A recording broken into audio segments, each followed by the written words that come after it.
At Campbell's Food Service, giving operators more is at the heart of everything they do. More versatile, chef-inspired products, more time-saving solutions, and more support to help your business succeed. Do more at campbellsfoodservice.com. Starbucks is already making changes to its assistant store manager program. There's another departure at Sweetgreen, and Five Guys is opening a Vegas flagship with a full bar.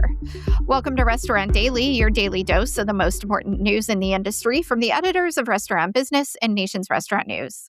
I'm NRN Managing Editor Leanne Zinsmeister. And I'm RB Managing Editor Heather Lally.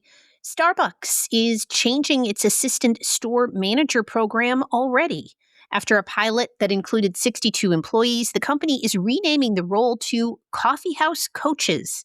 In a blog post, Chief Partner Officer Sarah Kelly said the name change better reflects what the role is designed to do, which is to focus on people and the coffee house experience. This is the latest in a host of changes made under the direction of CEO Brian Niccol to turn the chain's negative sales and traffic positive after nearly 2 years in the red. The goal is to have a coffee house coach in every U.S. location by the end of this year, and positions will begin posting nationwide in the coming months, with the Canadian market to follow. There's another departure at Sweetgreen. Chief Development Officer Chris Tarrant is leaving the salad chain at the end of January. He joined Sweetgreen in late 2024 after serving in the same role at Nothing Bundt Cakes. He also has over 6 years of development experience at Starbucks.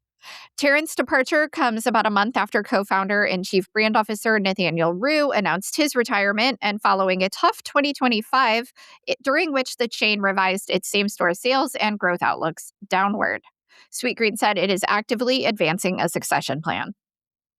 Five Guys is opening a 10,000 square foot flagship location on the Las Vegas Strip that includes a full bar and all-day breakfast menu. The restaurant, located inside the Venetian Resort, marks the chain's first domestic location with a full bar serving beer, wine, frozen cocktails, and specialty alcoholic milkshakes. Firebird's wood-fired grill is poised for growth in 2026 after making several strategic investments throughout the past couple of years under private equity owner Garnet Station Partners. In a recent interview, CEO Steve Kislow and CFO Karen Prince said that those investments, including in labor, menu engineering, data analytics, and bar and restaurant remodels, are helping the polished casual dining chain stand out in an increasingly crowded market. The company opened 5 new restaurants in 2025, with at least 7 slated for 2026, including its first in Kentucky. The planned closure of Salad and Go in Texas and Oklahoma has prompted much speculation about what went wrong. Among the most vocal observers are the chain's founders, Tony and Rushan Christofelis, who sold the chain to private equity in 2021. The Christofelises blamed Salad and Go's retrenchment on cuts in product quality and over-aggressive growth in Texas, among other things. Meanwhile, the couple is growing a new brand in Arizona called Angie's with 21 units. They are hoping to prove the original model of offering healthy fast food at an affordable price. Read more at restaurantbusinessonline.com. Denny's has officially been sold. Shareholders last week approved the sale to Tri-Artisan Capital, Yadav Enterprises, and Treble Capital for $6.25 a share, or approximately $620 million. It makes Denny's a privately traded company for the first time since 1997. Included in the deal was the 78-unit Kiki's Breakfast Cafe, which Denny's acquired in 2022. Lobster Fest is back at Red Lobster.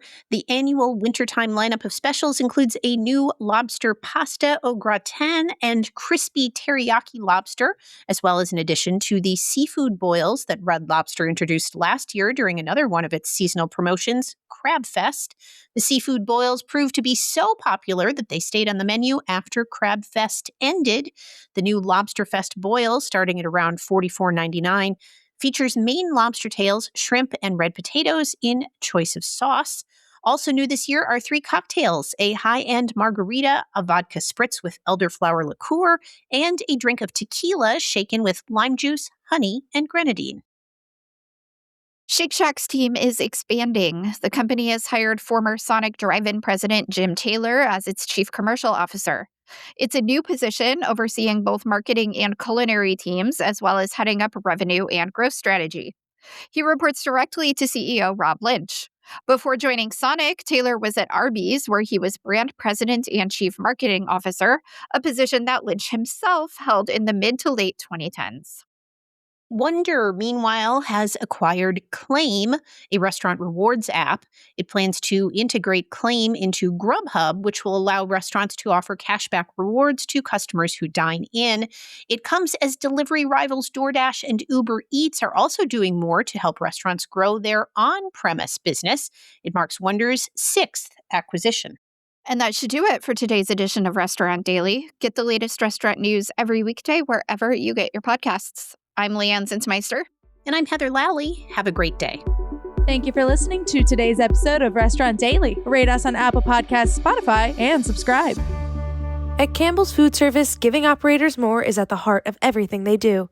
More versatile, chef-inspired products, more time-saving solutions, and more support to help your business succeed. Do more at campbellsfoodservice.com.